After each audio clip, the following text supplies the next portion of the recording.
Pour beaucoup, voir la gauche en tête d'un tel suffrage, cela reste une surprise. Pour la première fois, les Français vivant à l'étranger étaient appelés ce week-end à choisir leurs députés. Plus d'1 million d'électeurs est parti sur 11 circonscriptions autour du globe. Au premier tour de ces législatives, le Parti socialiste arrive en tête dans 7 de ces circonscriptions. À peine un mois après l'élection de François Hollande, c'est une victoire logique pour le PS.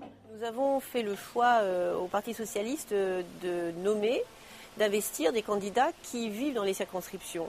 Et donc ce sont des gens qui connaissent parfaitement les problématiques locales pour les subir, avoir les problèmes et les partager avec leurs concitoyens et qui sont allés, je crois, là où il fallait à la rencontre de leurs compatriotes.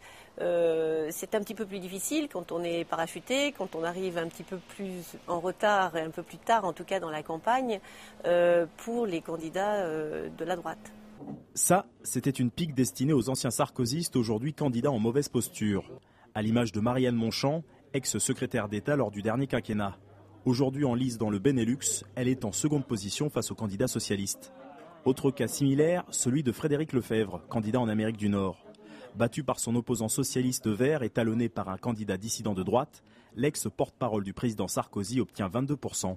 Lors du second tour de la présidentielle, les électeurs français de l'étranger avaient pourtant choisi en majorité Nicolas Sarkozy.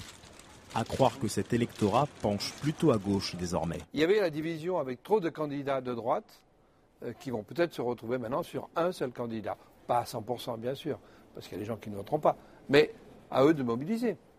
Restent quelques exceptions, comme l'ancien ministre UMP Thierry Mariani en tête de la circonscription Asie-Océanie avec 32% des voix. Aucun des nombreux candidats indépendants ne sera au second tour, mais le grand gagnant de ce suffrage, et il était loin d'être inattendu, c'est l'abstention. En général, environ 20% des électeurs se sont déplacés dans les urnes ou sur Internet. Record absolu dans la 9e circonscription, avec plus de 88% d'abstention. Si les électeurs de l'étranger veulent prouver que ce scrutin les concerne, rendez-vous avec leurs compatriotes de métropole pour le second tour, le 17 juin prochain.